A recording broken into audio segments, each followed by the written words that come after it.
Why an Octane? I know your background's in mechanical engineering. Yeah. Is that right? Yeah.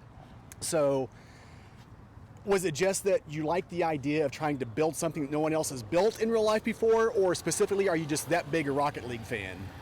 I've been playing Rocket League since sophomore year of college. Okay. And while I was there, I was on a Formula SAE design team, and we built a custom open wheel style race car, and I'd worked on chassis and suspension manufacturing. So I kind of knew how to get this far already with it, and it just kind of been out of school for a couple years now. I was looking for a project and said, no one's wanted to build something, no one's made a real life Octane, combine two passions and knock it out in one.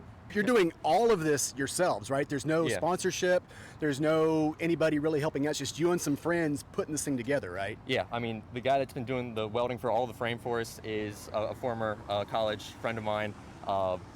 The guy that's been machining custom components for us is using his personal business that it's just him, and he's alumni of our university as well. So it's all just networking with friends and former teammates in college that have really kind of come together and are helping out, and it's all fan driven. Like you said, there's no professional shop that we send something to and get it done. We try to do as much as by hand as we can. Yeah, well, and so the importance of college, networking, don't forget that. What kind of drivetrain are you going to have in this? I've heard rumors of maybe like a Hayabusa engine. What do we got going on? Yeah, originally we were looking at like a 600cc bike engine to start, but then once we started weighing the salvage suspension components and all that, and really started going up, we realized we wanted a little bit more power. So we're really looking at a 1000cc bike engine, either like an R1. I would love to put a Busa in it. I think it's in the budget, and I think that's what we're going to try and make happen, because you can get a ton of horsepower and torque out of that, especially if you turbo it too. So it actually has a lot of potential. Power to weight wise, it'll actually go faster than most of the cars that people are going here if we choose to do that on a track or something. Right. So now the next question is, because people are going to see this thing and be like, okay, so what's up next? Maybe a Dominus, maybe a Fennec, maybe a Merc. I mean, but conceivably those cars would be easier because you could start with a real car, right? And just do some manufacturing of some body panels, throw them on, then you can end up with that. So, I mean, let's say, Epic came to you and said, hey, we'd love a suite of these to show off. Is that something that you'd be doing?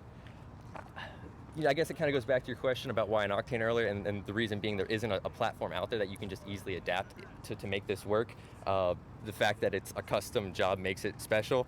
I would say that if they wanted a Dominus or a Fennec or something like that, I don't know if I would just do body panels on a Golf or a Challenger or whatever, and that'd be easy enough. I think I'd leave that to someone else. If Epic wanted an Octane of their own, I'd be open to what they're interested in. But we've got another probably year's worth of work to put into this guy, and I'm not eager necessarily to do it again yet, but we'll see where it takes us. We've had a little bit of conversation with Psyonix, and I'm really looking forward to working with them in the future, formally inside the venue.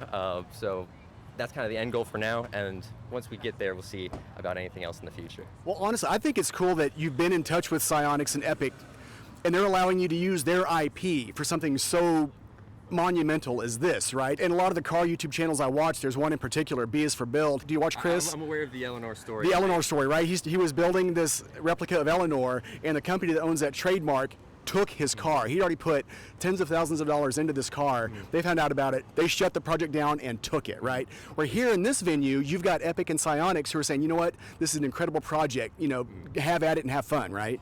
Yeah, I should clarify that we don't have an official license from them yet, so we are in a situation where we are trying to get that to make sure that we are, officially in compliance with everything that they're doing.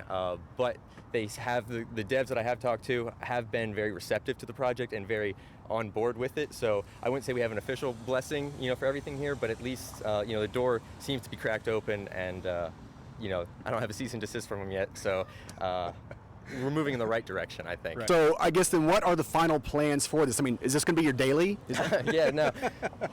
As much as I am building it to be as safe as possible, that way you can take it on a track for a fun day or something, it'll eventually have, you'll have a helmet, you'll have a Hans device, there's no airbags obviously.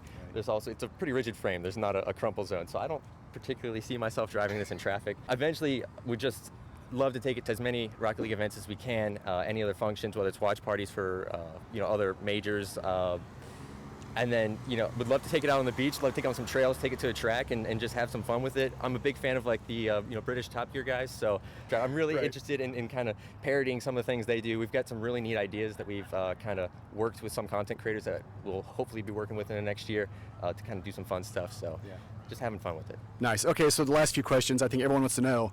Standard Octane hitbox, right? Yeah. You might feel a little bit different with the actual contour, but yeah. And so next biggest question is, when do you plan on getting it in the air? In the air. I've got a plan for that. It may involve a little bit of CGI, a little bit of deception, but it'll fly at one point. I guarantee. All right, and then are you going to have left and right air roll mapped in there somehow? Is that? I'll get back to you on that one. All right, very good. Guys, check out his channel. It's Megaduki on YouTube. You can watch the full build project there. It's absolutely amazing, and help support him in any way you can because this project deserves to be finished. Matt, thanks so much, man. Thank you very much. You bet.